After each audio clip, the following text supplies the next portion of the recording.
देखिए, आज हम नया चैप्टर शुरू करेंगे, electromagnetic waves.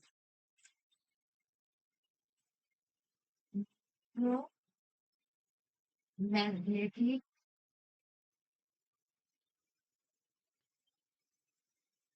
Waves.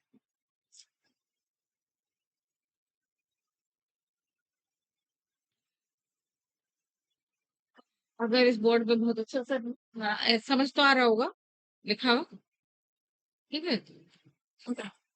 Electromagnetic waves को जो इसमें बेटे इस चैप्टर में आप जो पढ़ेंगे, मेन 4 टॉपिक पढ़ने हैं आपको। पहला, इसका एक तो मेन टॉपिक है डिस्प्लेसमेंट करंट, ठीक है। पहले नोट कर लीजिए आप इसके मेन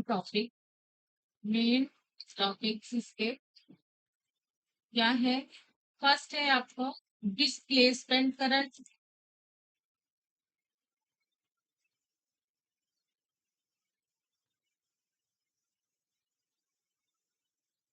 दूसरा मेन टॉपिक है इसका बेटे properties of electromagnetic waves. Properties.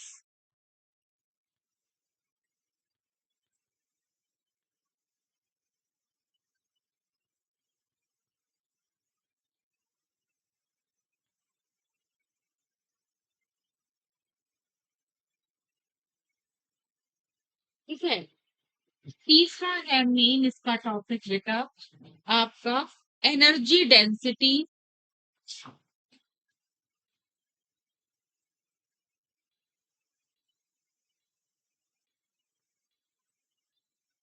और चौथा आपका जो मेन टॉपिक है बेटा वो है इलेक्ट्रोमैग्नेटिक स्पेक्ट्रम।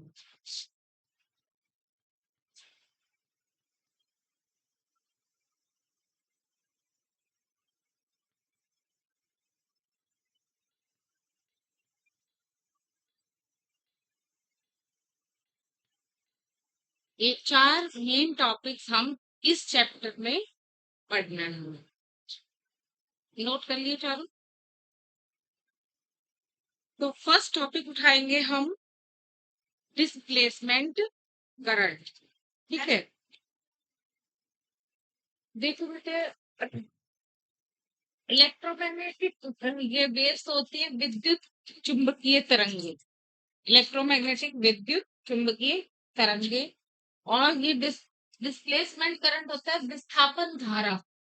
और प्रॉपर्टीज मैंने गुण, इलेक्ट्रोमैग्नेटिक वेव के जितने भी गुण हैं वो। और एनर्जी डेंसिटी मतलब धारा ओ ऊर्जा घनत्व। और इलेक्ट्रोमैग्नेटिक स्पेक्ट्रम, स्पेक्ट्रम तो वही है जितने कितने में डिवाइड हुआ, स्पेक्ट्रम तो वही होता है बेटे, ठीक है। तो सबसे पहले, जैसे कि आपने नाम सुना इलेक्ट्रोमैग्नेटिक वेव्स, क्या होते हैं ये इलेक्ट्रोमैग्नेटिक वेव्स, क्या चीज है। बेसिकली बेटा ये है लाइट वेव्स ही होती हैं, एक तरह की लाइट वेव्स ही होती हैं। और इनको चलने के लिए किसी भी मीडियम की नीड नहीं होती, आवश्यकता नहीं होती। जैसे सनलाइट है, सनलाइट को नीड नहीं है। सनलाइट हम ये कहेंगे,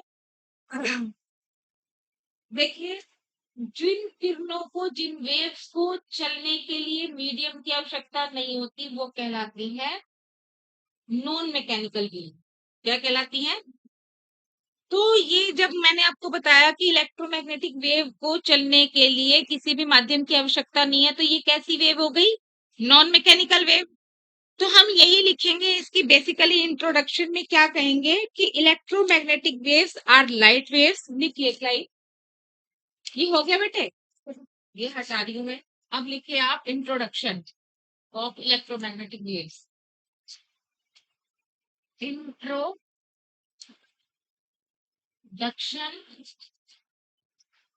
ठीक है बेटे, ऑफ ई एम वेव। सबसे पहले हमें यही बताना है कि इलेक्ट्रोमैग्नेटिक वेव्स आर, लिखिए, e m waves are light waves. कैसी वेव्स है ये बेटे? लाइट वेव्स है, प्रकाश की किरणें है। और these are non mechanical waves. These are non mechanical, non भी इधर ही लिखिए ताकि फिर these are यहाँ लिखिए नॉन डैश मैकेनिकल। ठीक है, waves which do not which do not require medium to travel।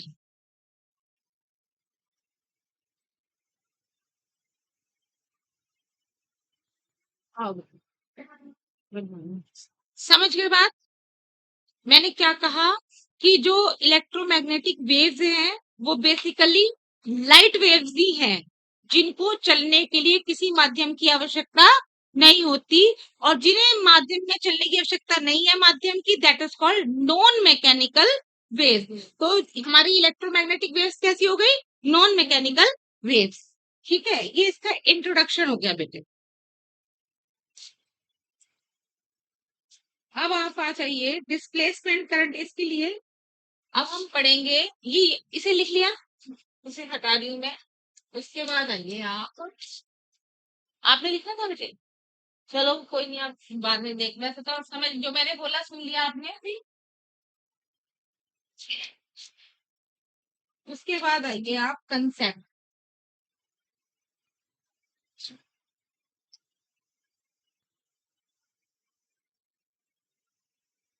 अब हमें जो हमारा कंसेप्ट है इसका, डिस्प्लेसमेंट करंट का, जो हमारा पहला टॉपिक क्या है बेटे? Displacement current. इसको देखिए, ये इस तरह से मैंने एक कैपेसिटर लगाया और कैपेसिटर को जोड़ दिया एक बैटरी से, और इस तरह से इसको कनेक्ट कर दिया। कैपेसिटर यहाँ पर जो चार्ज चला, यहाँ से प्लस आया, प्लस क्यू, और इधर से माइनस क्यू। ठीक है, संधारित्र तो आपने पढ़ा ही होगा कि एक तरफ प्लस का चार्ज होता है और दूसरी प्लेट पे माइनस का चार्ज होता है। तो इधर से आपकी जो है करंट आई ऐसे, और फिर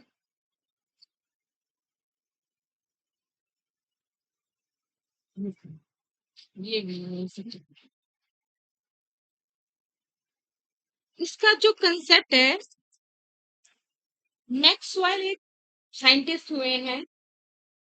मैक्सवेल ने ये कहा कि अगर मैंने यहाँ पोटेंशियल डिफरेंस लगाया, कितना लगाया बेटे? वी लगाने से इसमें जो है हमारा आवेश बहा, बहाना आवेश। और आप जानते हैं कि अब आवेश प्रवाह की दर को हम धारा कहते हैं, सबको पता है कि हमें पता है कि I is equal to d q upon d t. आपने पढ़ा है ना ये, कि आवेश प्रवाह की दर को हम धारा कहते हैं। तो ये जो धारा है, करंट है, ये तारों में नजर आई। समझ रहे बात को? कहां पर नजर आई हमारे को?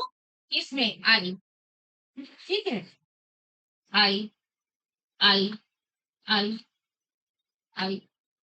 जब मैक्सवेल पढ़ रहा था ये सब, तो उसने ये कहा कि अगर मैं किसी रास्ते से जा रहा हूं और उसमें खाई आ जाए, तो मैं खाई की दूसरी तरफ कैसे गया? मैं खाई की दूसरी तरफ कैसे गया? या दो ही तरीके हैं, या तो मैं उसमें कूद जाऊं और कूदने के बाद निकलूं या ना निकलूं, कोई भरोसा नहीं। और दूसरा ये तरीका है कि उस खाई पे क्या बना हुआ हो, एक ब्रिज बना हुआ हो, तभी मैं दूसरी तरफ पहुंच सकता हूँ। तो जब उसने सोचा मैक्सवेल ने कि भाई इसमें धारा है, तो उसने कहा कि अगर ये धारा है तो यहाँ कैसे आई धारा? ये बीच में जो खाली जगह है, ये जब इसमें कुछ भी नहीं था, तो धारा यहाँ तक कैसे पहुंचे? तो उनका दिमाग चकराया और उन्होंने कहा कि हो ना हो, ये कोई ब्रिज है। ब्रिज कैसा है? मतलब यहाँ पर भी करंट है, यहाँ से करंट भी जाती है, इसका मतलब यहाँ पे भी करंट धारा है। ठीक है। हम लोग ये पहले क्या था, ये कहा जाता था कि इसके बीच में कुछ भी नहीं है, दो प्लेटें हैं, बाकी खाली स्पेस है। तो जब मैक्सवेल ने इस तरह का सोचा, तो फिर उसने जो है देखा कि भाई ऐसा तो हो नहीं सकता कि इसके बीच में खाली हो, इसमें भी कोई ना कोई करंट है। तो उसने इसी प्रोजेक्ट पे वर्क करना शुरू कर दिया। अब उसके लिए कंसेप्ट देखे गए कि भाई कौन कौन से कंसेप्ट हैं धारा के चलने में। तो सबसे पहला जो कंसेप्ट था, वो कंसेप्ट आपका था कि उन्होंने क्या किया, यहाँ पर एक चुंबक की सुई रख दी। क्या रख दी? चुंबक की सुई रख दी, निडल रख दी। और उन्होंने पोटेंशियल डिफरेंस लगा दिया। पोटेंशियल डिफरेंस लगाने का मतलब उसमें धारा बही। धारा बही, जब धारा बहने लगी, बढ़ने लगी, तो ये देखा कि जो ये निडल थी, ये भी हिलने लगी। जो मैग्नेटिक निडल थी, ये भी हिलने लगी। तो इसका मतलब क्या है? इसका मतलब ये था कि यहाँ पर भी धारा का प्रभाव है। ये नहीं है कि धारा तार में ही थी, धारा जो है बिना तार के भी थी। जब वो मैग्नेटिक मैग्नेटिक जो सुई थी वो हिलने लगी, इसका मतलब क्या है? कि इसका मतलब धारा का प्रभाव इस खाली जगह पे भी था। धारा थी जिसने मैग्नेटिक सुई को फ्लक्चुएट कर दिया, हिला दिया। तो जब उसने देखा कि धारा यहाँ मैग्नेटिक सुई मिली, तो इसका मतलब क्या है? उसने ये कहा कि धारा, जब बेटे पोटेंशियल डिफरेंस बढ़ता गया, तो हमारी इलेक्ट्रिसिटी भी बढ़ती गई। तो इलेक्ट्रिसिटी बढ़ने से हमारा इसका जो फ्लक्चुएशन है वो भी बढ़ता गया। इसका मतलब इलेक्ट्रिक फील्ड या धारा जो है वो इलेक्ट्रिक फील्ड पैदा करती है। धारा का बहना क्या पैदा करता है? विद्युत क्षेत्र। तो इलेक्ट्रिक फील्ड जैसे जैसे बढ़ती गई, तो वैसे वैसे मैग्नेटिक जो ये था फ्लक्चुएशन, मैग्नेटिक फ्लक्चुएशन मतलब मैग्नेटिक फील्ड। उसने कहा कि इलेक्ट्रिक फील्ड के बढ़ने से मैग्नेटिक फील्ड भी बढ़ती गई। तो इसका मतलब क्या, कि जब इलेक्ट्रिक फील्ड में वेरिएशन हुआ, साथ के साथ मैग्नेटिक फील्ड भी पैदा हुई। मैग्नेटिक फील्ड में भी वेरिएशन हुआ, वहां पे मैग्नेटिक फील्ड प्रोड्यूस हुई। तो ये कंसेप्ट था कि अगर हम इलेक्ट्रिक फील्ड में चेंज करते हैं, तो मैग्नेटिक फील्ड भी प्रोड्यूस होती है। समझ में आई बात? और इसका उल्टा कर दें, अगर दो मैग्नेट ले लूं और उस मैग्नेटिक फील्ड होगी वहां पर, जब मैग्नेट्स है, तो जब उसमें चेंज करा मैंने, मैग्नेटिक फील्ड में जो थे, तो उसके बीच में अगर एम्पियर वो आप एमिनो, जिसमें आपकी धारा नापते हैं, एमीटर लगा दिया, तो उसमें फ्लक्चुएशन होने लगा। दो मैग्नेट्स लाए, तो उस एमीटर में फ्लक्चुएशन होने लगा। तो इसका मतलब क्या हुआ?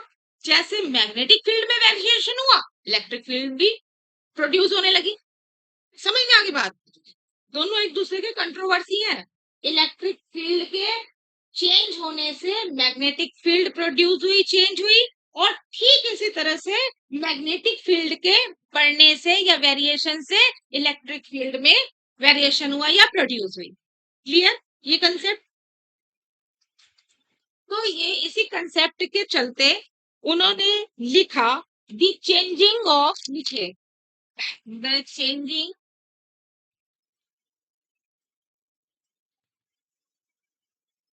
Magnetic field.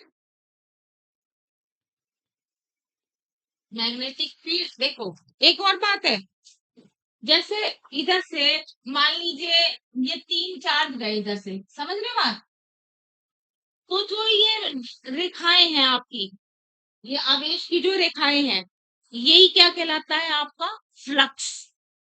यही क्या कहलाता है? फ्लक्स। और क्या चीज है? अगर आपकी विद्युत धाराओं की ये रेखा है, तो इलेक्ट्रिक फ्लक्स क्या कहलाएगा? Electric flux. दिखाएंगे हम किससे? फाई ई से। ठीक है। और अगर ये आपकी चुंबकीय बल रेखाएं हैं तो ये कहलाता है magnetic flux. That is show by phi b. Magnetic flux मतलब इलेक्ट्रिक फील्ड के, जहां पे इलेक्ट्रिक फील्ड है वहां पे इलेक्ट्रिक फ्लक्स भी होगा, जहां मैग्नेटिक फील्ड है वहां मैग्नेटिक फ्लक्स होगा। क्योंकि फ्लक्स क्या है? नंबर ऑफ बल रेखाएं, जो रेखाओं की संख्या है वो फ्लक्स कहलाता है। समझ में आई बात? तो आप ये देख लीजिए मैग्नेटिक फ्लक्स, ये दो चीजें समझ गए ना? तो मैं जो लिख रही हूँ अब मैं उसमें फील्ड ना लिख के फ्लक्स लिखूंगी। मतलब फील्ड ही अपने आप में क्या है? फ्लक्स है। The changing magnetic flux field,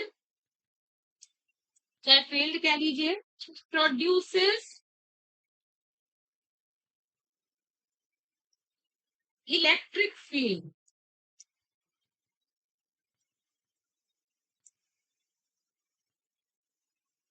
और यही था आपका फेराडे लॉ। यही आपका क्या था बेटे? Faraday law.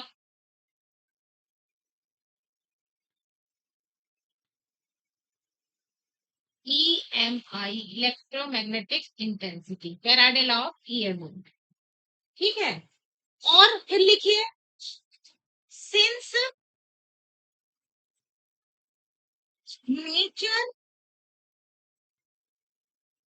Of wave is symmetric. Symmetric मतलब कंट्रोवर्सी भी है। जैसे मैंने ये लिखा था कि चेंजिंग मैग्नेटिक फ्लक्स प्रोड्यूस कर रहा है इलेक्ट्रिक फील्ड, ठीक इसी तरह से इलेक्ट्रिक फील्ड या electric flux produces magnetic field, क्योंकि सिमेट्रिक है वेव की नेचर।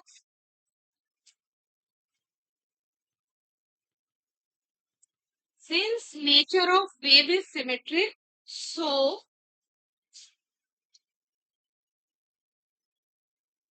तो लिखे चेंजिंग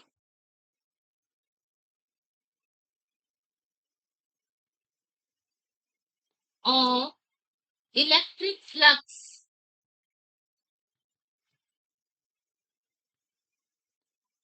या फील्ड कह लीजिए, field produce magnetic, produced magnetic field.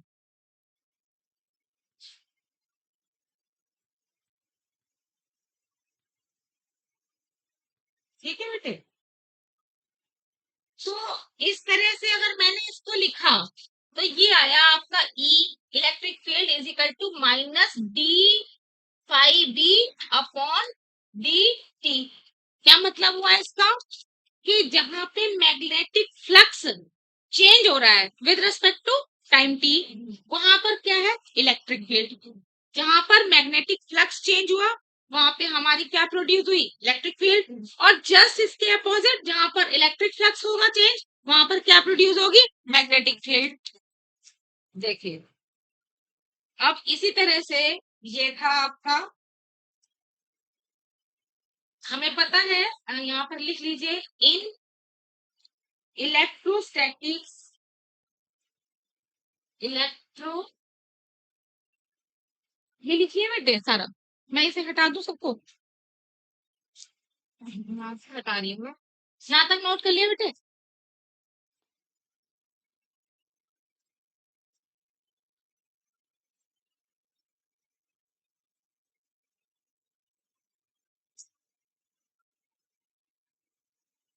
देखिए अब लिखिए इन इलेक्ट्रोस्टैटिक,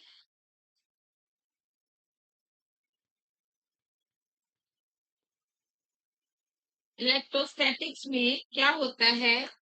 दी रेट, लिखिएगा ये दी rate of change of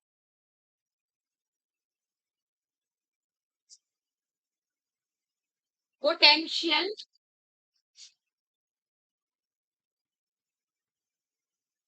difference with respect to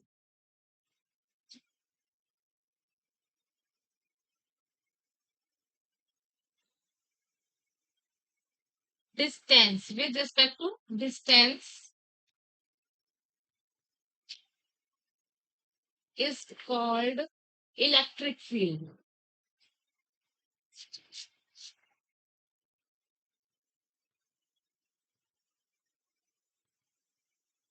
ठीक है, मैंने क्या लिखा है कि इलेक्ट्रोस्टैटिक्स क्या कहता है कि the rate of change of potential difference with respect to distance is called electric field.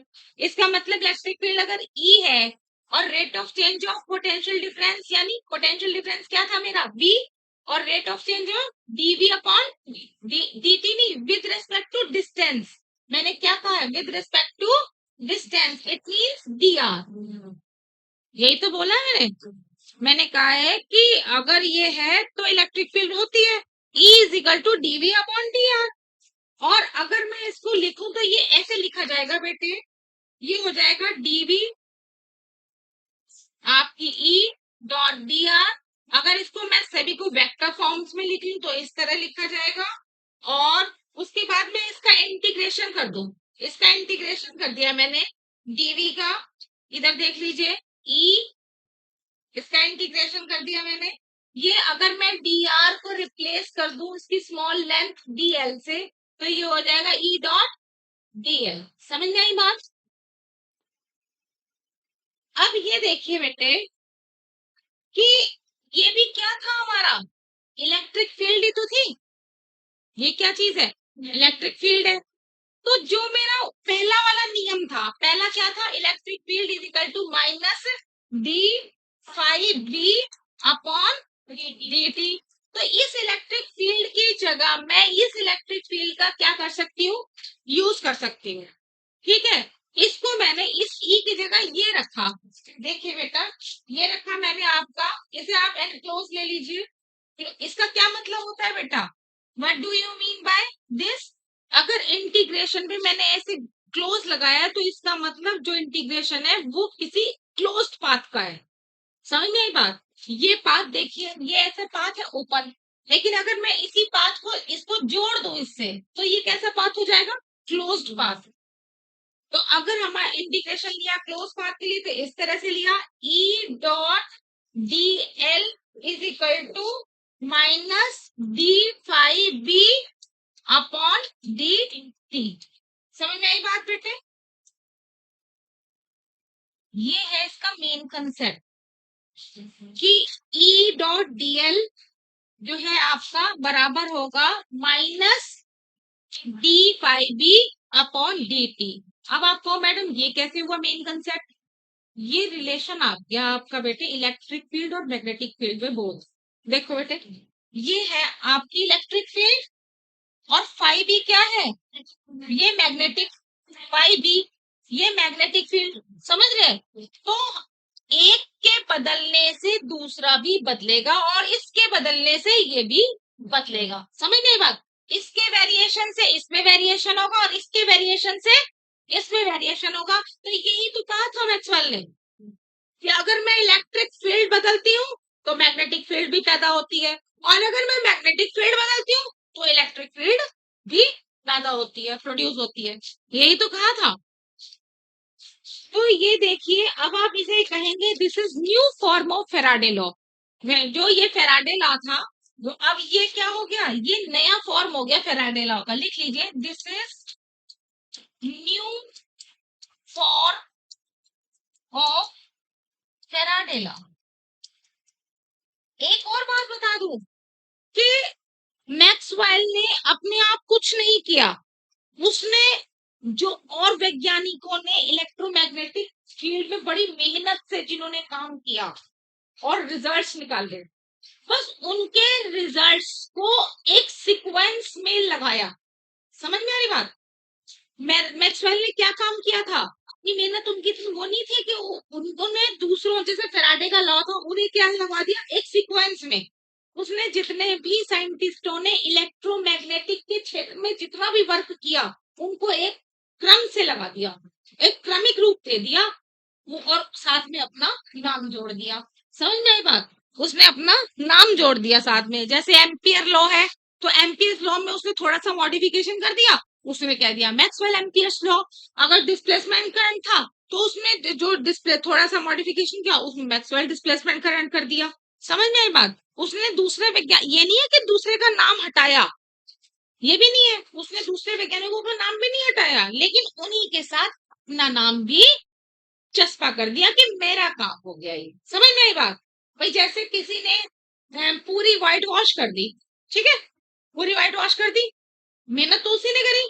अगर उसने एक कलरफुल पट्टी कर दी, किसी ने आया और एक उठाई और एक कलर की एक पट्टी कर दी, तो उसने क्या कहा कि ये प्लस मेरा नाम, हम लोगों ने मिलके क्या करी, व्हाइट वॉश करी।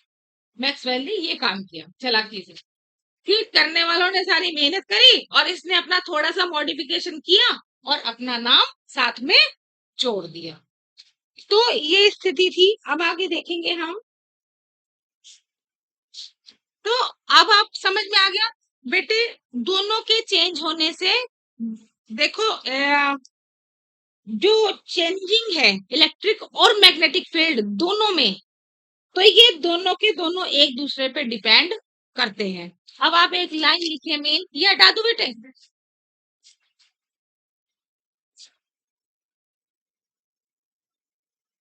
ये नोट कर देगा ना फॉर्मूले बेटे, जो मैं बॉक्स में कर रही हूँ, नोट करिए ये line. In electromagnetic wave, in electromagnetic wave,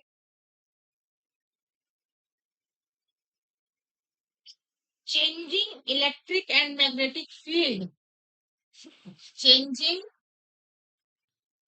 electric and magnetic field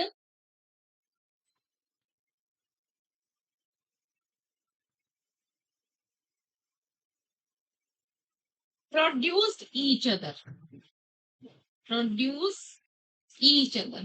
समझ में आ गई बात? एक दूसरे को चेंज करने से ये एक दूसरे को पैदा करते हैं। अगर मैग्नेटिक फील्ड में चेंज हुआ तो उसने इलेक्ट्रिक फील्ड पैदा कर दी, और इलेक्ट्रिक फील्ड में चेंज हुआ तो उसने मैग्नेटिक फील्ड पैदा कर दी। ये लाइन इन इन्वर्टर्स को माज में कर लीजिए।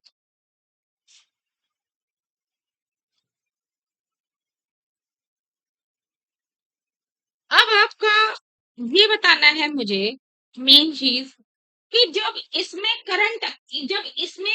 करंट पैदा हुआ, मैग्नेटिक फील्ड पैदा हुई, जिसमें करंट भेजने से इसमें भी आपका मैग्नेटिक फील्ड में इंडक्शन हुआ, और उसने कहा कि जब मैग्नेटिक फील्ड पैदा हो रही है और मैग्नेटिक फील्ड के चेंज होने से इलेक्ट्रिक फील्ड पैदा हो रही है, तब मैक्सवेल ने कहा अब ये देखना है कि अगर इसके बीच में करंट है तो वो कितनी है, वो कितनी है, उसका क्या नाम होना चाहिए, उसे हम किस सूत्र से निकाल सकते हैं। तो इसके लिए बेटे उन्होंने देखो, उन्होंने ये रखा कि जो कंडक्शन वायर्स में करंट है, तो उन्होंने कह दिया इसका नाम तो है conduction current, that is called IC. ठीक है। और जब उसने कहा कि यहाँ पर तारे तो है ही नहीं, यहाँ तो डिस्प्लेस हुई, वो विस्थापित हुई करंट, क्या हुई करंट, डिस्प्लेस हुई, तो उन्होंने उसका नाम क्या रख दिया, डिस्प्लेसमेंट करंट। समझ में आई बात? क्योंकि यहाँ वायर्स तो थी नहीं, यहाँ तो खाली जगह थी, खाला खाली खाई थी यहाँ तो उन्होंने इस धारा का नाम क्या कर दिया, डिस्प्लेसमेंट करंट। तो उसने कहा कि इसको शो कर दो आईडी से, जैसे इसमें जाने वाली धारा को कंडक्शन करंट कहा, कंडक्शन करंट, और यहाँ पर जो करंट होगी that is ID, displacement current. ठीक है। और उन्होंने ये कहा कि देखिए, लिख लीजिए, आईसी कंडक्शन करंट,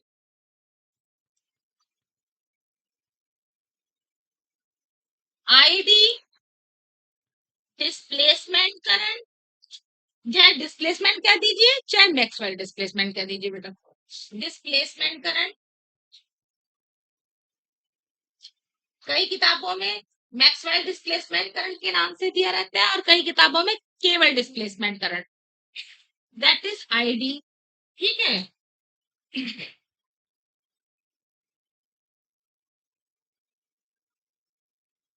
अब ये ध्यान रखिए कि जो ये कंडक्शन करंट है ये किसमें है, इन वायर्स, तारों में, और ये कहां पे है बेटे, इन कैपेसिटर। बात समझ में आई? इस संधारित्र के बीच में है आईडी। आईसी कहां पर है? वायर्स में। और आईडी कहां पर है? कैपेसिटर के बीच में।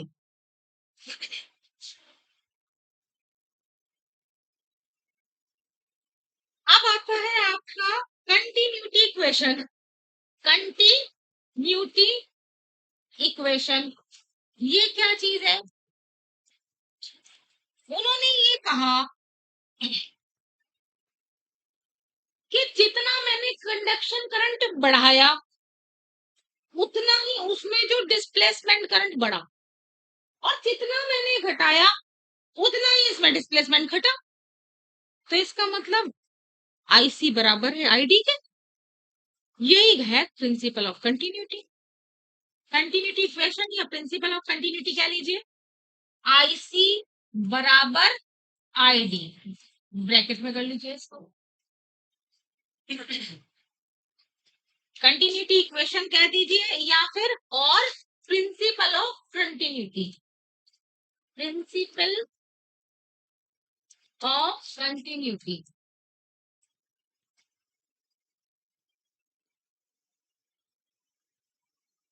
समझ में आ गई बात? अगर आपको किसी क्वेश्चन में आईसी दे रखा है तो उतना ही आईडी होगा। समझ में आ गई बात? और अगर आईडी दे रखा है तो उतना ही ये ऑटोमेटिक होगा। अब अगर किसी क्वेश्चन में आईसी का मान है तो इसका मतलब आपके पास आईडी का भी मान है, क्योंकि प्रिंसिपल ऑफ कंटिन्यूटी की हेल्प से क्या है? आईसी बराबर आईडी।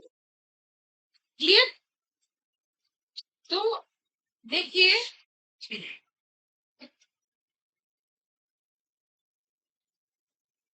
एक चीज और बताओ, या नोट कर लिया बेटे? इसे हटा रही हूं मैं।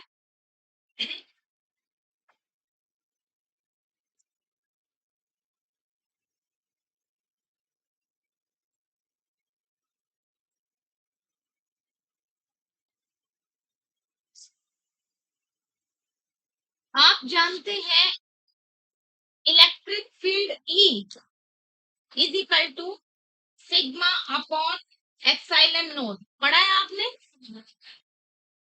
ये वाला सूत्र पढ़ा है।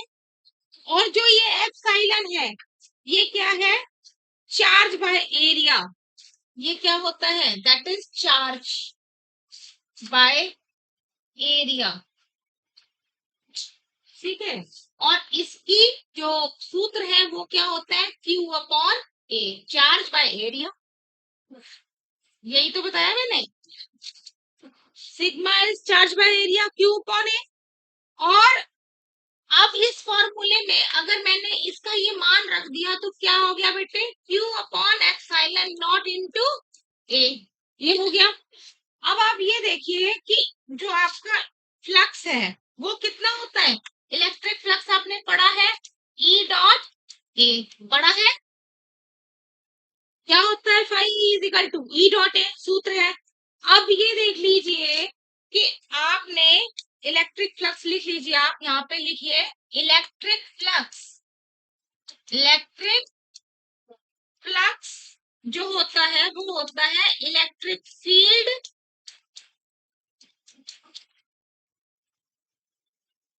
Into area. ये सूत्र बताया अभी मैंने आपको। और अब मैंने आपका इस ई से इसमें मान रख दो तो क्या हो जाएगा बेटे? इस सूत्र में इलेक्ट्रिक फ्लक्स में इलेक्ट्रिक फील्ड का मान इस वाले फॉर्मूले से रख दिया तो क्या हो जाएगा? क्या रख दू? ये हो गया आपका phi E is equal to E का मान क्या है? Q upon epsilon naught A, और फिर क्या है? इनटू ऊपर ए। समझ में आई बात? ए से ए कैंसिल हो गया। तो ये जो इलेक्ट्रिक फ्लक्स है वो आपका कितना आ गया बेटे? Q upon epsilon not. और अगर मैं Q निकालना हो तो क्या हो जाएगा? Q is equal to epsilon naught into phi. समझ रहे बात?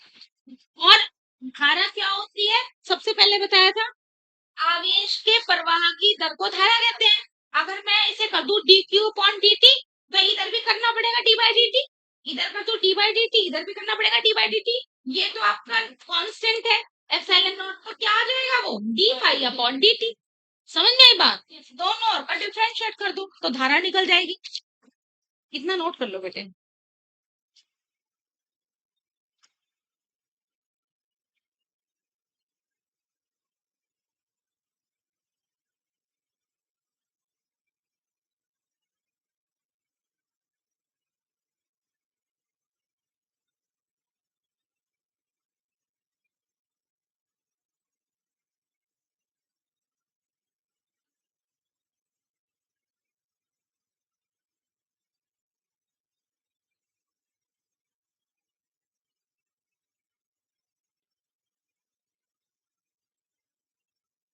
हो गया बेटा। अब ये देखो मेन चीज जो मुझे बतानी है, मैंने ऐसे क्यों किया कि मैं इलेक्ट्रिक फ्लक्स के पदों में क्यों लाई मैं आवेश को, जब मेरे पास तो पहले से ही था। मैडम हम इतने पंगे में पड़ी क्यों रहे हैं? हम इसलिए पढ़ रहे हैं क्योंकि हमें पता है कि अगर मैंने यहाँ पर इलेक्ट्रिक फ्लक्स का वो निकाल लिया, मैंने मान लीजिए धारा निकाल ली फाई ई के पदों में, इलेक्ट्रिक फ्लक्स के पदों में निकाल ली, तो वो मेरी जो धारा होगी दैट इज कॉल्ड डिस्प्लेसमेंट। वो डिस्प्लेसमेंट करंट शो करेगी जो फाई ई के पदों में आएगी। समझ में आई बात? क्योंकि यहाँ जो खाली जगह है यहाँ पर तार तो काम कर नहीं रही। ब्रिज क्या है वो? कौन सा ब्रिज है जिसके द्वारा धारा इस पार से उस पार जा रही है? वो है आपकी इलेक्ट्रिक फ्लक्स। समझ में आई? रेखाओं के रूप में, विद्युत क्षेत्र की रेखाओं के रूप में पार कर रही है वो। अब वो वहां पर अब जो है तार के रूप में नहीं है, यहाँ से यहाँ तक कोई तार नहीं है, यहाँ से यहाँ तक जो करंट आ रही है वो इलेक्ट्रिक फ्लक्स के रूप में, धाराओं के रूप में, वैद्युत क्षेत्र रेखाओं के रूप में चल रही है। समझ में आई बात? तो जब मैंने धारा इसके रूप में निकाल ली, तब वो जो धारा होगी that is called displacement current. अब जो मैंने ये निकाला देखो बेटे, क्यू अपॉन ए, यहाँ मैं हटा रही हूँ इसे, ये कर लिया नोट बेटे? मैंने क्या निकाला? ये इस पंक्ति में मैं इसलिए पढ़ी क्योंकि मैंने निकाला Q is equal to epsilon naught into phi. अब जब मैंने, मुझे पता है कि मेरे पास ये वाला सूत्र आ गया, तो मुझे पता है कि मैं इसका रेट ऑफ चेंज ऑफ कर दूं, rate of change of d q upon d t is equal to epsilon naught बाहर आ गया और ये हो जाएगा d phi e upon d t, because this is constant, ये बाहर आ गया। और ये क्या चीज होती है? D q upon d T, धारा। तो ये जो धारा है ये होती है आपकी डिस्प्लेसमेंट करंट, क्योंकि वो किसके पदों में आ गई? इलेक्ट्रिक फ्लक्स के पदों में आई है। D phi e upon d t, ये इसका सूत्र है डिस्प्लेसमेंट करंट का। अगर आपको डिस्प्लेसमेंट करंट निकालनी है तो आप इस सूत्र के प्रयोग से डिस्प्लेसमेंट करंट को निकाल लेंगे।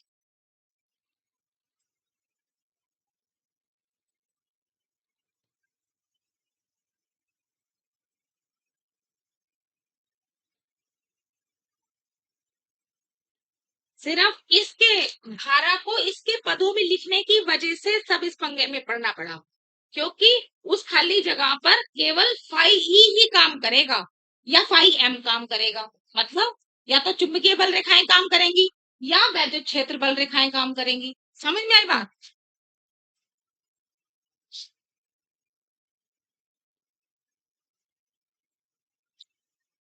इसी में लिखिए the rate of the rate of change of electric flux phi e produce electric current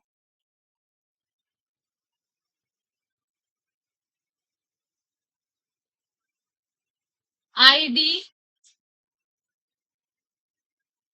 that means, इसका मतलब क्या हुआ? That means इलेक्ट्रिक फील्ड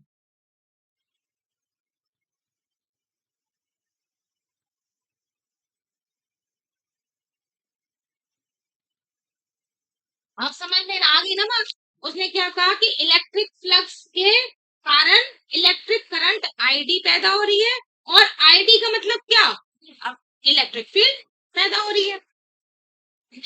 और उसके बाद लिखिए and where is electric field,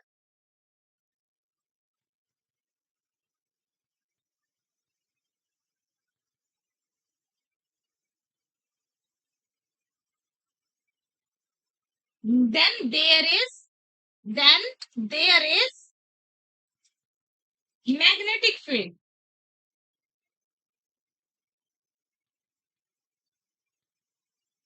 जहां पर वैद्युत क्षेत्र है, इसका मतलब वहां पर चुंबकीय क्षेत्र भी है।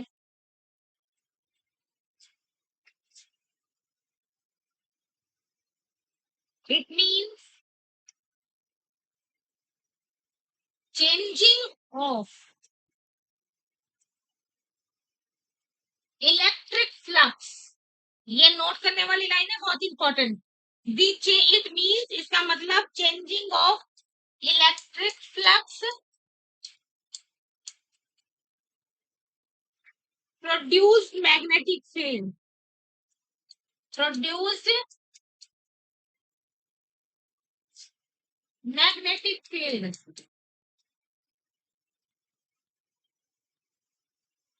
समझ में आई बात? अब एक और चीज है, अगर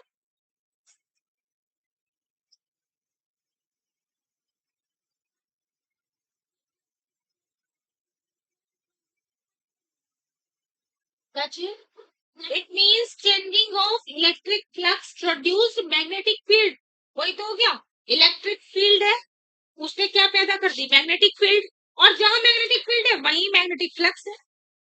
भाई इलेक्ट्रिक फ्लक्स कब पैदा हुआ, जब इलेक्ट्रिक फील्ड की लाइनें गई, जब वैद्युत धारा की रेखाएं गई, तो ही उसी को तो हमने फ्लक्स बोला था, इलेक्ट्रिक फ्लक्स।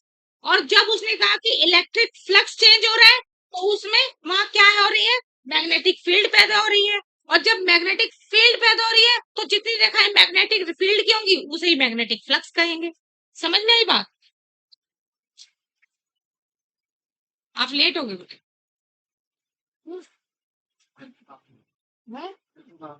अच्छा,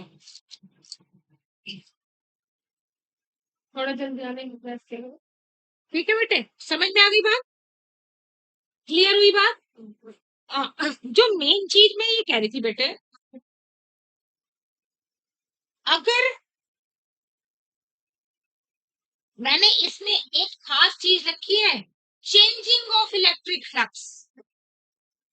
चेंजिंग ऑफ इलेक्ट्रिक फ्लक्स मतलब या तो इलेक्ट्रिक फ्लक्स बढ़े और या इलेक्ट्रिक फ्लक्स घटे। अगर आपका बढ़ रहा है इलेक्ट्रिक फील्ड या घट रहा है, तब मैग्नेटिक फील्ड पैदा हो रही है या मैग्नेटिक फ्लक्स भी पैदा हो रहा है। लेकिन अगर आपके पास इलेक्ट्रिक फील्ड है, इलेक्ट्रिक फील्ड भी है और मैग्नेटिक फील्ड भी है, बट उसमें जो कांस्टेंट है, what do you mean by constant, इसका मतलब इलेक्ट्रिक फील्ड बढ़ नहीं रही है और घट भी नहीं रही, वो है तो दोनों ही, इलेक्ट्रिक फील्ड भी और मैग्नेटिक फील्ड भी, लेकिन ना बढ़ रही है ना घट रही है। इसका कहने का मतलब क्या है, जैसे मैंने अपने फोन की चार्ज, जो मैं फोन को चार्ज करती हूँ मोबाइल को, मैंने लगा दिया, जब वो मेरा मोबाइल चार्ज होता है, तो मैं ये कहती हूँ कि इलेक्ट्रिक चल रही है, वो चार्ज हो रहा है, यानी जो है वो बढ़ रहा है, उसकी चार्जिंग बढ़ रही है। समझ रहे बात? जब मैं कहती हूँ ना इलेक्ट्रिक फील्ड बढ़ रहा है, तो इसका मतलब जो मेरा फोन है, मेरा मोबाइल जो है वो चार्ज हो रहा है, यानी धारा बढ़ रही है। और अगर मैं ये कह दूं कि अब मेरा जो वो चार्ज है वो कांस्टेंट पे है, कांस्टेंट का मतलब ना तो धारा बढ़ रही है और ना ही धारा घट रही है। मतलब मेरा फोन अगर पूरा चार्ज हो गया, जब पूरा 100%, जब तक वो 80% चार्ज था मेरा मोबाइल और मैंने चार्जिंग में लगा दिया, तो वो और चार्ज होगा ना 20%, तो इसका मतलब वो करंट बढ़ रही है, इलेक्ट्रिक फील्ड बढ़ रही है, तब तक बढ़ती रहेगी जब तक कि वो पूरा 100% नहीं हो जाता। लेकिन जैसे ही वो 100% होता है, तो जो धारा का चेंज होना है वो क्या हो जाता है, रुक जाता है। समझ गई बात? जब भी कोई चीज फुल्ली चार्ज हो गई, तो वहां पर धारा, मतलब पोटेंशियल डिफरेंस जीरो, मतलब धारा नहीं बहेगी फिर। समझ में आई? तब चेंज नहीं होगी इलेक्ट्रिक फील्ड, इलेक्ट्रिक फील्ड तो है बट चेंज नहीं होगी। मेरा जैसे कोई चीज पूरी चार्ज हो गई, इलेक्ट्रिक फील्ड तो है लेकिन वो चेंज नहीं होगी, पूरी चार्ज हो गई तो वो कांस्टेंट पे आ गई, कांस्टेंट इलेक्ट्रिसिटी पे आ गई, कांस्टेंट इलेक्ट्रिक फील्ड पे आ गई। इसी तरह से जब इलेक्ट्रिक फील्ड चेंज नहीं होगी तो मैग्नेटिक फील्ड भी प्रोड्यूस नहीं होगी। समझ में आई बात? कहने का मतलब अगर आपका ये कहा जाता है कि कोई चीज या कोई बैटरी फुल्ली चार्ज है तो इसका मतलब चेंजिंग ऑफ इलेक्ट्रिक फील्ड वहां पे नहीं है, और जब चेंजिंग ऑफ इलेक्ट्रिक फील्ड नहीं है तो चेंजिंग ऑफ मैग्नेटिक फील्ड भी नहीं है। तो इसका मतलब उस समय डिस्प्लेसमेंट करंट क्या होगी? उस समय उस समय उसकी जो कंडक्शन है वो बहेगी नहीं, आईसी भी जीरो होगी। भाई जब पोटेंशियल डिफरेंस ही नहीं लगा बेटे, ध्यान से समझ लो। भाई जब मेरा फुली चार्ज हो गया, चेंज ही नहीं हो रहा, इलेक्ट्रिक करंट बह ही नहीं रहा, जा ही नहीं रहा, तो तब इसमें धारा होगी। आईसी का मान कितना होगा तब? जीरो। भाई जब मेरा फुल्ली 100% चार्ज हो गया तो उसमें धारा थोड़ी बहेगी मेरे फोन में, वहां तो धारा शून्य हो गई ना उसमें और जब आईसी शून्य हो गया तो प्रिंसिपल ऑफ कंटिन्यूटी क्या कहता है? जितना आईसी है उतना ही आईडी होगा, ये शून्य है तो वो भी शून्य होगा। समझ में आई बात? अगर आपका कहीं पे क्वेश्चन में आ जाता है कि दैट इज फुल्ली चार्ज तो आप ये समझ लो कि वो आईसी और आईडी जीरो वहां पे। अगर किसी क्वेश्चन में आ जाता है कि फुल्ली चार्ज है तो फुल्ली चार्ज का मतलब no change electric field, no change magnetic field, IC and ID both are zero. Clear? Principle of continuity बढ़ाया कि जितना कंडक्शन करंट होता है तारों में उतना ही कैपेसिटर में डिस्प्लेसमेंट करंट होता है, यानी आईसी बराबर आईडी होता है, that is principal of continuity. ठीक है, क्लियर हुआ बेटे? ये वाली बात जो मैंने आपको अभी भी बताई कि अगर यहाँ पर चेंज हो रहा है ना तब पैदा होगी मैग्नेटिक फील्ड, लेकिन अगर ये चेंज नहीं हो रहा, फुली चार्ज हो गया एक बार, जब फुली चार्ज हो गया तो चेंज तो होगा ही नहीं, वहां पर फिर मैग्नेटिक फील्ड भी नहीं होगा, वहां पे जीरो होगी आईसी और आईडी। क्लियर हो गई ये बात?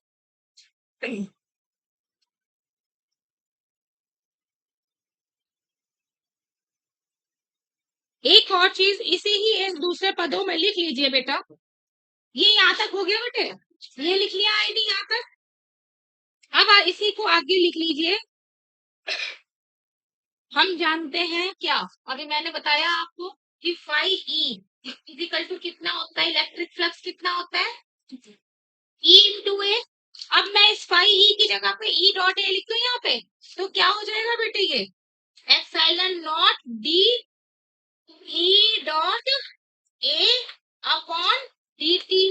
और हमें पता ही है कि आपका जो एरिया है वो हमेशा कांस्टेंट रहेगा, जो एरिया रहता है वो क्या हमेशा रहता है कांस्टेंट, वो बाहर आ जाएगा। तो क्या हो जाएगा इसकी वैल्यू बेटे epsilon a epsilon naught a de upon dt। और यहाँ पे क्या चल रहा है आईडी, ये इस तरह से displacement current is equal to epsilon naught a into de upon dt। कितने ही सवालों में ये वाला सूत्र, इसके बजाय ये वाला सूत्र भी यूज होता है जहां पर एरिया दे रखा है। इसे भी नोट, ये भी एक किसी का अनदर रूप है, आईडी इसी सूत्र का एक अनदर फॉर्म है, ये नोट कर लो।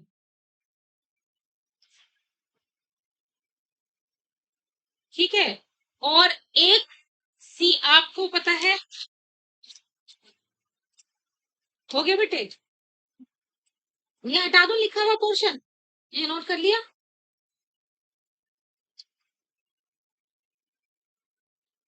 एक आपको पता है Q Q is equal to ये वाला फार्मूला पढ़ा है, Q is equal to c v पढ़ा है। अगर मैं आपका जैसे मैंने बताया कि I D is equal to d q upon d t, अगर मैं इस क्यू की जगह सीवी रख दूं तो क्या हो जाएगा डी टी। और अगर इसे मैंने बाहर ले लिया कांस्टेंट रहेगा जो आपका सी कैपेसिटी है आपकी dv upon dt, that is I D. This is another form of an I T. I T का एक और सूत्र है ये, किसके पदों में संधारित्र की संधारित्रता और वोल्टेज डिफरेंस के पदों में। अगर इस तरह का क्वेश्चन आ जाता है तो वो वहां ये यूज करेंगे। ठीक है,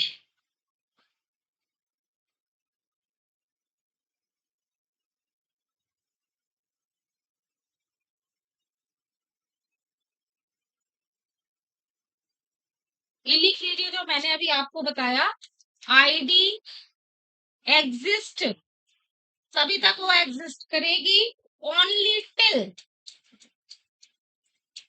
कब तक, जब तक आपका E is changing, till E is changing. अभी बताया ना मैंने, जब तक इलेक्ट्रिक फील्ड चेंज होती रहेगी तब तक आपकी आईडी रहेगी, अदरवाइज आईडी क्या हो जाएगा, जैसे ही ये स्टेशनरी पोजीशन में आया वहां पर आईडी और आईसी क्या हो जाएंगे, जीरो।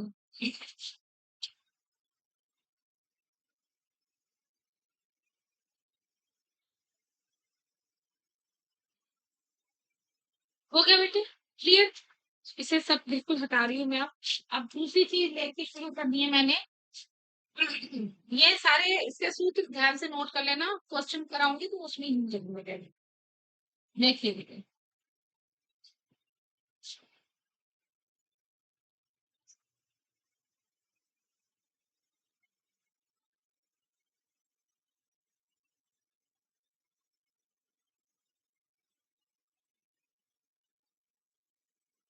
अब है आपका मैक्सवेल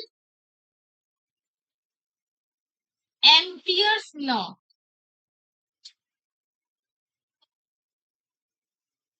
क्या था ये मैक्सवेल एम्पियर्स लॉ?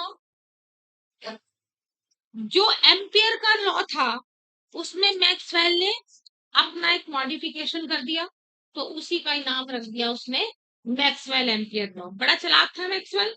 उसने कहा कि मेहनत तेरी 20 और एक 21, 20 तेरे एक मेरा, तो हमने 21 का दान किया। समझ में आई बात? तो उसने क्या किया एम्पियर्स लॉ में, देखो बेटे, मॉडिफिकेशन किया था एम्पियर लॉ को। एम्पियर्स लॉ क्या था, बी डॉट डीएल, यानी मैग्नेटिक फील्ड इनटू डिस्टेंस, ये आपकी is equal to mu not I enclosed. ठीक है, ये था, ये जो है उसने ये कहा कि जो एम्पियर ने ये नियम दिया ये इनकम्प्लीट है, ये अधूरा है। क्या लिख दिया उसने, इनकम्प्लीट। इसे मैं पूरा करता हूँ कि 20 तो तेरे हो गए, अब देख इसमें एक कितना कैसे जोड़ता हूं मैं अपना, देखो। उसने कहा कि ये इनकम्प्लीट है, इसे कंप्लीट किया मैक्सवेल ने कैसे, B dot dl is equal to mu not H, आपका ये जो आई था उसने अब आई सी के साथ साथ आई डी को भी जोड़ दिया। उसने कहा कि जो सर्किट था ना यहाँ पे पूरा, आईसी तो था ही तारों में, और वो जो खाली जगह थी उस खाली जगह में कौन सा करंट था, डिस्प्लेसमेंट करंट। तो उसने कहा कि अब जो एम्पियर्स लॉ में जो आई है उस आई की जगह IC plus I D use होगा। समझ में आई बात? किसने क्या मॉडिफिकेशन किया, जो धारा थी उसमें आईसी के साथ साथ डिस्प्लेसमेंट करंट को भी जोड़ दिया। वो अलग बात है कि आईसी और आईडी दोनों सेम होती है। अगर आप लिखो तो इसे 2IC भी ऐसे लिख सकते हो, 2 म्यू 0 IC, या फिर आईडी के फॉर्म में लिखोगे तो 2 म्यू 0 ID, क्योंकि दोनों सेम होती है। और एक और चीज, अभी जो मैंने एक सूत्र लिखवाया आपको, आईसी प्लस एक आईडी का, मैंने इलेक्ट्रिक फ्लक्स के पदों में क्या लिखवाया था बेटे, epsilon not D pi E upon d T. अभी लिखवाया है आईडी का सूत्र सबसे पहला, कौन सा था वो, epsilon not is equal to d phi upon d t. तो उसमें जो है ये वाला मैक्सवेल ने ये वाला रूप भी बताया। उसने कहा कि इतना होना चाहिए एक सर्किट में बहने वाली धारा।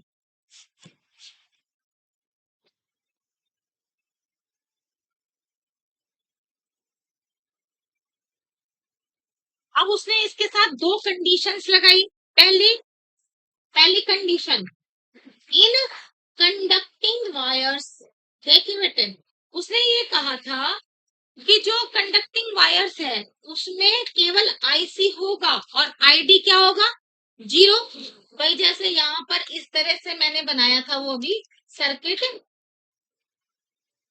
ये बनाया था, यहाँ पे क्या था, आईसी, और इसके बीच में क्या था, आईडी। तो उसने क्या कहा कि इन कंडक्टिंग वायर्स में हमारे पास IC is not equal to zero. वहां पर तो है आईसी, लेकिन आईडी कितना है यहाँ पे, ID is equal to zero. और दूसरी शर्त क्या थी, उसने दूसरी कंडीशन क्या बताई कि खाली जगह कैपेसिटर में, इन कैपेसिटर, वहां पर आपकी आईसी कितनी हो जाएगी बेटे, इसमें यहाँ पर केवल आईडी करेगी, आईसी जीरो। समझ नहीं बात, in capacitor IC is equal to zero and ID is not equal to zero. Clear, clear हुआ बेटे। अब इसी पे बेस एक क्वेश्चन करा रही हूँ, ठीक है, हटा दो इसे।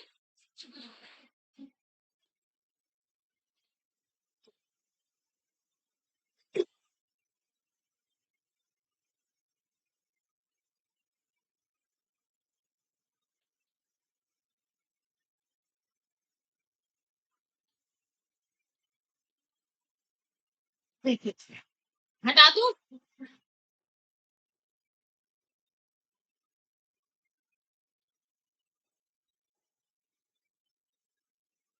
देखिए क्वेश्चन है आपका, इन ऑर्डर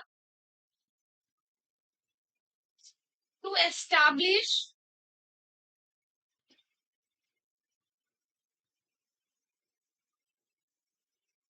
एन इंस्टेंटेनियस यानी क्षणिक, instantaneous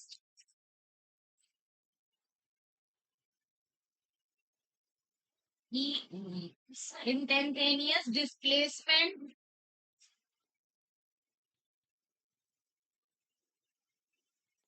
current of 1 milli ampere in the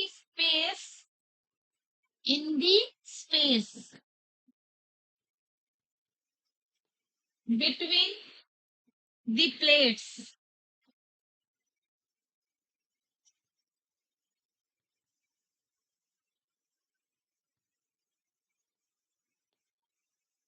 of 2 microfarad parallel plate capacitor.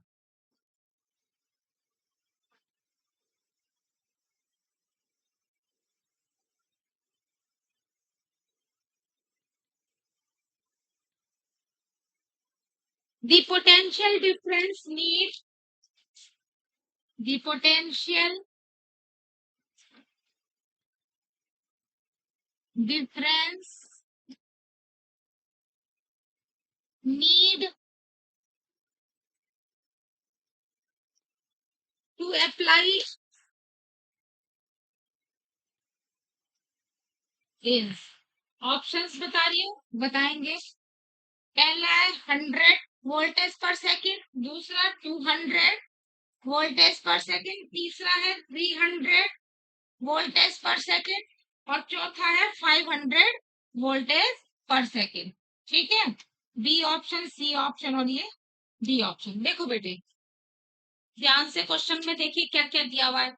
उसने ये कहा कि in order to establish an instantaneous displacement current है ऑफ 1 मिली एम्पियर। समझ में आई बात, किसी क्षण आईडी का मान कितना दिया हुआ है बेटे, ID is equal to 1 milli ampere. Clear, उसके बाद उसने कहा कि इन दिस स्पेस यानी कौन सा स्पेस, बिटवीन प्लेट्स, कौन सी प्लेट्स, कैपेसिटर की प्लेट्स होती है, plates of 2 microfarad parallel plate capacitors, यानी जो इसकी जो माइक्रोफेराडे आपकी वो दे रखी है, क्या चीज दे रखी है, इसकी कैपेसिटी दे रखी है आपको 2 माइक्रोफेराडे, यानी सी का मान दे रखा है। सी का मान कितना दिया बेटे, 2 माइक्रोफेराडे। इसका मतलब क्या हो जाएगा, दो फेराडे का मतलब क्या हो जाएगा, 2 × 10⁻⁶ फेराडे। और उसने क्या कहा कि potential difference need to apply, यानी डीवी अपॉन डीटी निकालो। पोटेंशियल डिफरेंस क्या था? डीवी अपॉन डीटी, यही तो है potential difference, dv upon dt. क्या सूत्र लिखवाया मैंने आईडी में, और जो मैंने लिखवाया था, क्या लिखवाया था? ID is equal to C dv by dt, यही लिखवाया मैंने। तो आईडी का मान कितना है? 1 मिली एम्पियर। मिली एम्पियर को एम्पियर में चेंज करेंगे तो 10 की घात -3 लगा लीजिए। ये कितना हो जाएगा? 1 × 10 की घात -3 एम्पियर। अब रख लीजिए इस वाले फॉर्मूले में। ये हो जाएगा 10 की घात -3 बराबर सी का मान कितना है बेटा? 2 × 10 की घात -6। और ये मुझे निकालना ही है पोटेंशियल डिफरेंस। तो कितना आ गया? -3 से ये कटा तो यहाँ बचा -3, और ये चला जाएगा 1/2। और ये 10 की घात -3 नीचे गया तो ऊपर चला गया 10 की घात 3। समझ में आई बात? और 10 की घात 3 का मतलब क्या हो गया? 1000/2, यानी 500 ampere is equal to, sorry वो क्या है ये आपकी V/S। इतनी आपको क्या निकला? Dv upon d. समझ में आई बात? ये वाली कैलकुलेशन समझ में आ गई भाई? 10 की घात -3 से -6 में से चला गया तो -3 बचा। अब ये -3 जब इधर आएगा, नीचे आएगा, तो -3 जैसे नीचे आया ऊपर जाके किस में बदल गया? +3 में। वो हो गया 1000। 1000/2 यानी 500। तो कौन सा ऑप्शन आया बेटे? Option number option number D. ठीक है, फोर्थ ऑप्शन। अब देखो, अगर आप देखोगे तो पढ़ोगे तो डर जाओगे, पता नहीं क्या क्या दे रखा है, माइक्रो फेराडे, मिली एम्पियर, लेकिन कितना छोटा सा था ये क्वेश्चन। सिर्फ आपको क्या पता होना चाहिए? ये वाला डिस्प्लेसमेंट और कैपेसिटर वाला सूत्र पता होना चाहिए। बहुत छोटे से सवाल आएंगे, ज्यादा बड़े नहीं आएंगे, लेकिन डरावने लगेंगे कि डरावने पता नहीं कितने हैं। एक और क्वेश्चन करा रही हूँ, हटा दो इसे बेटा।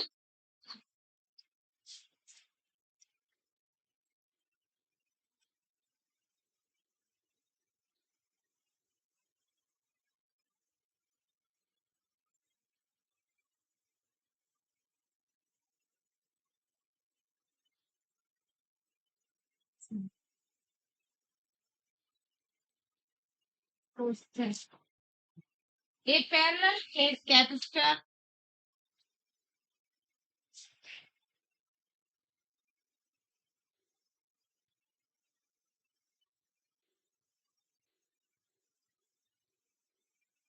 of capstans of capstans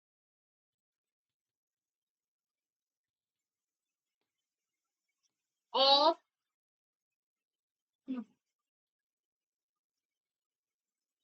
20 microfarad is being charged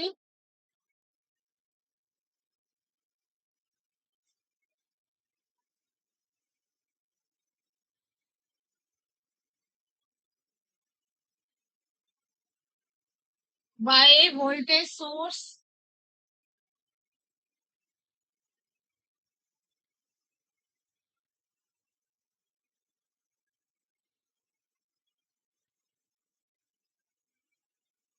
whose potential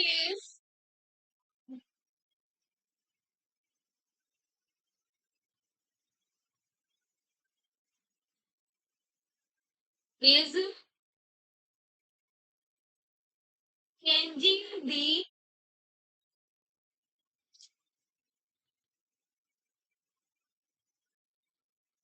at the rate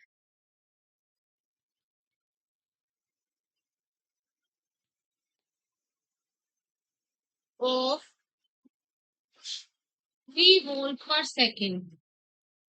The conduction current through the conduction current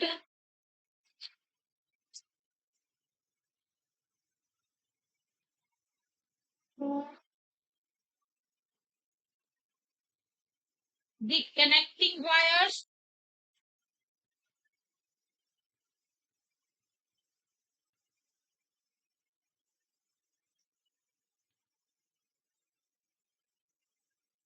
and the displacement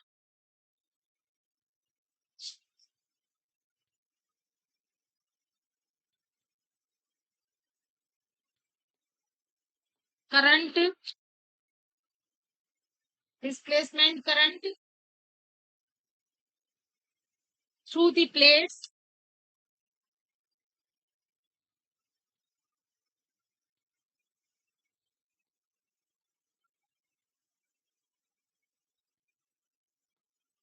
of the capacitor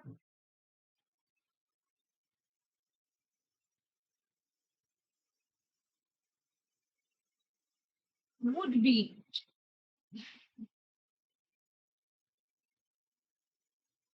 respectively.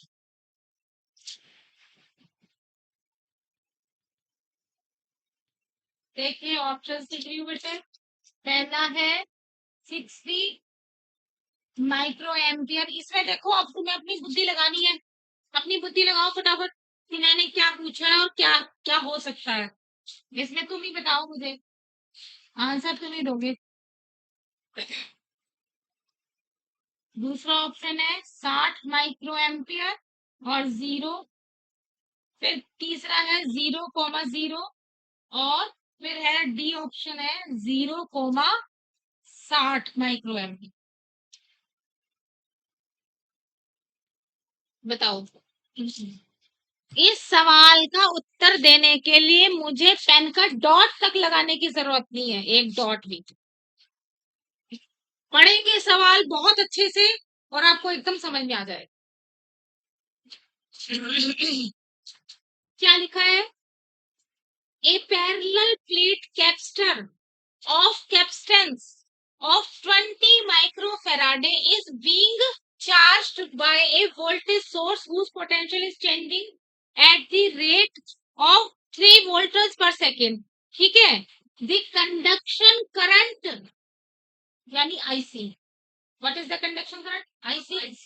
IC through the connecting wires and displacement current through the plate of capacitor would be respectively कितनी होगी?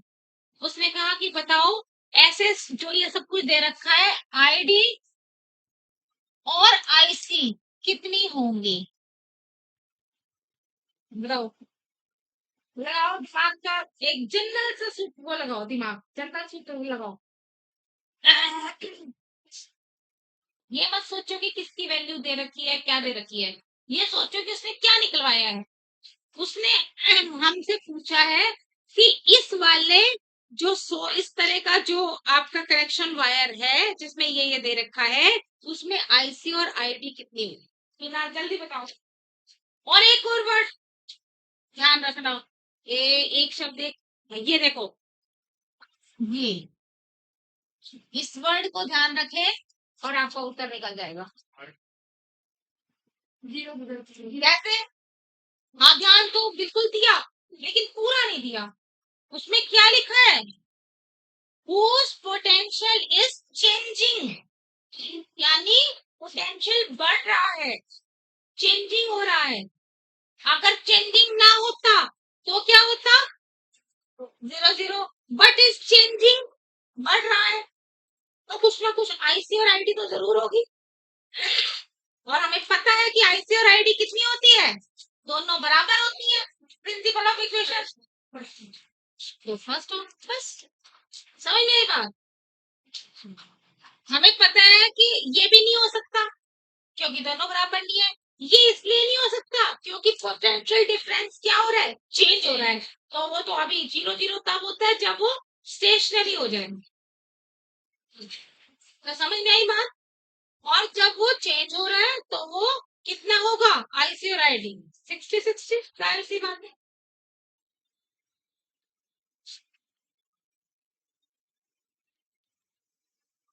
तो ये आपका option number पहला हो गया।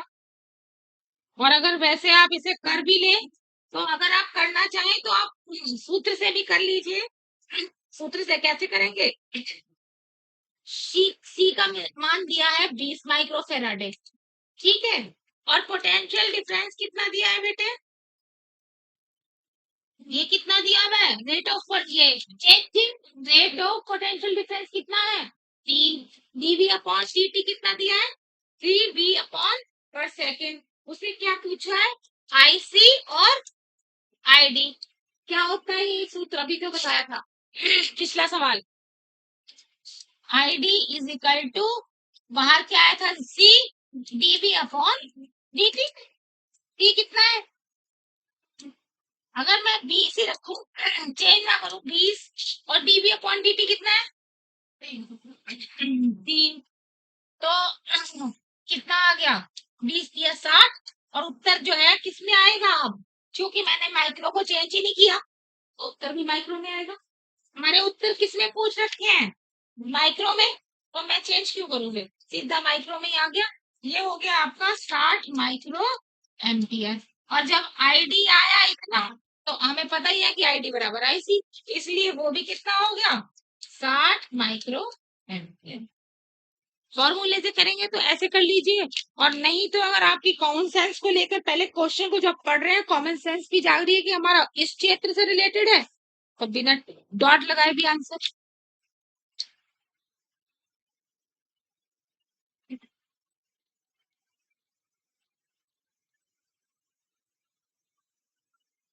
Okay बेटे अब हम करेंगे next question.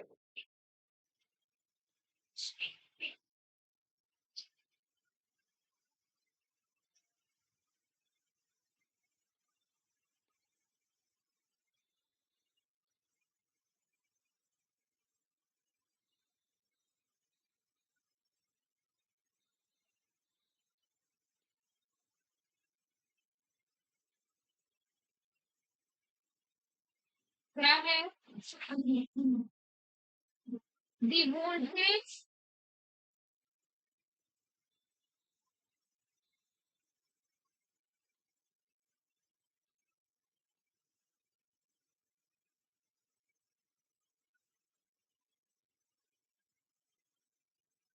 between the plates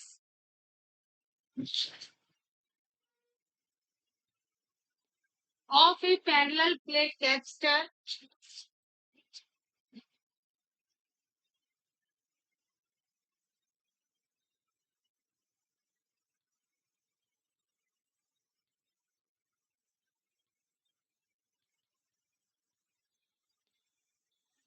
of capacitance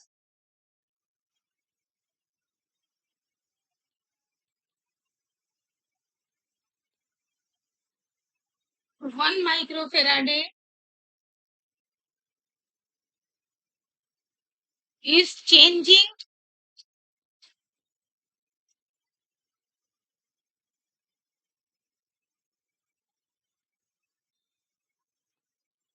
at the rate of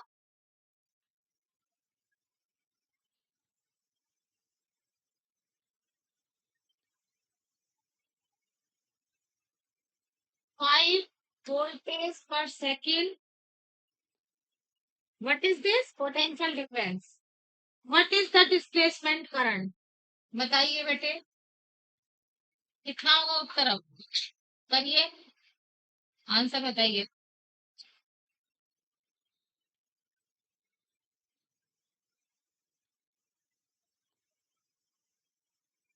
इन कैप्स्टर आया आया उत्तर ऑप्शन दे रही हूँ 5 micro ampere 10 micro ampere very good सही 15 माइक्रो एम्पियर और फिर है 0 माइक्रो एम्पियर। और बताओ किसका आया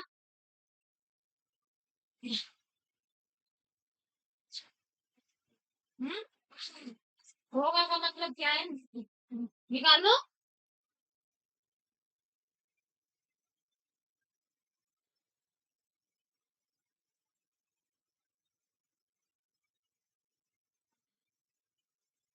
क्या पूछा है डिस्प्लेसमेंट करंट पूछिए कैप्चर में वही अभी क्या सूत्र बताया था मैंने ID is equal to C into dv by d d C कितना दिया है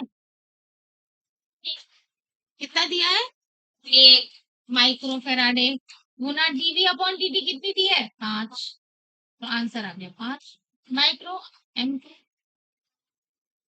ठीक है, कितनी देर का था ये सवाल जो आप लोगों से निकला नहीं? भाई जस्ट पीछे वाले की तरह ही तो था जो इससे पहले कराया अभी, वही वैसा ही था ये बिल्कुल। क्या था, सिर्फ सी का मान रखा है एक और डीवी अपॉन dt का मान रखा 5 माइक्रोफेराड है, तो ये क्या आ गया 5 माइक्रो एम्पियर आईडी। ये तो उसने डिस्प्लेसमेंट करंट पूछी। अगर उसने ये कहा होता कि कंडक्शन करंट भी बताओ, तो जितनी आईडी है उतनी ही प्रिंसिपल ऑफ कंटिन्यूटी, यानी आईडी बराबर आईसी, यानी 5 माइक्रो। क्लियर, समझ में आ गई बात?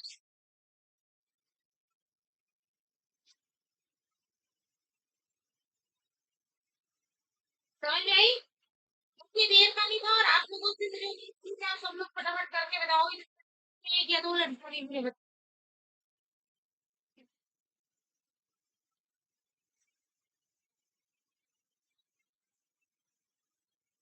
चलिए नेक्स्ट क्वेश्चन लिखिए।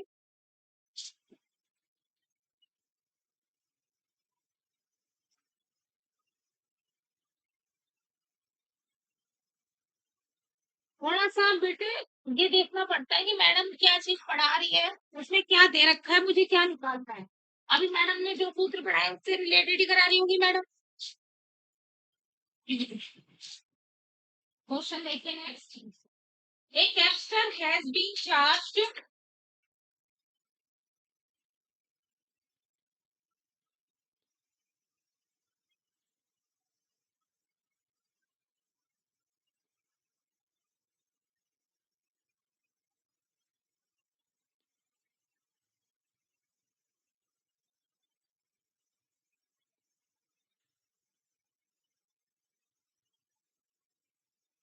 what are the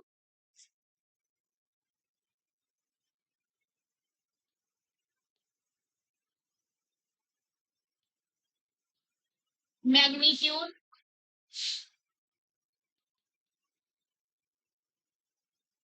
of conduction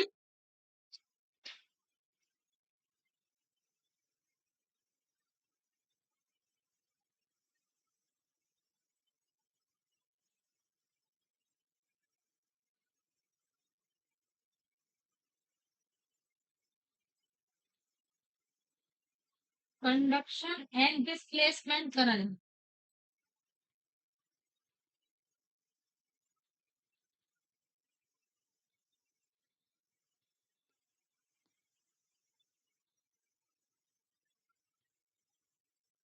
When it is fully charged?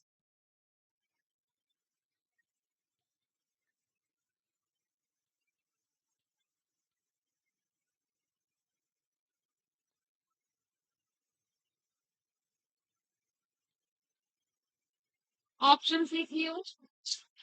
A ID बराबर आईसी बराबर 1, बी आईडी बराबर आईसी बराबर 0, और सी आईडी बराबर 0 और आई डी बराबर 0 और आईसी बराबर 1। कौन सा ऑप्शन है? इसी सेशन में। किसने बताया? आपने आपने आपने क्या बताया? बी बी बी बी नहीं है ना? किससे पता चला? फुल चार्ज से। That is the word, fully charge है तो उसमें करंट फ्लो ही नहीं करेगी। जब करंट नहीं होगी ना आईडी होगी ना आईसी होगी, दोनों कितनी होगी? 0। क्लियर होगी बात? क्लियर। यहाँ पे लिख लीजिए आंसर में fully charge. Fully charge it means no change in electric field, no change in electric field।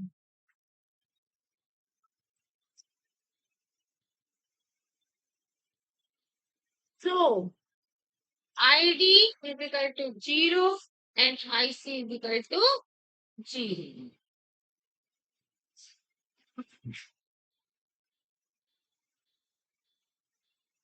ठीक है, क्या इंफॉर्मेटिव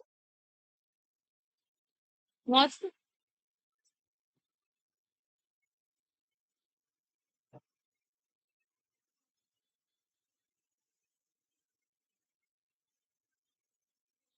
थोड़ा सा रेस्ट ले लो, ठीक है, 10 मिनट में 5-7 मिनट सब देख ले लो और फिर पानी वानी पी लो। हाँ, 10 मिनट के बाद फिर करते हैं रेस्ट। ये काम कर दूँ, इसे स्टॉप कर। कैसे होगा इसको पता है? पता है कि फिर मैं गाँव में हाँ नीचे ये फुलका में स्टार्ट करेंगे भैया।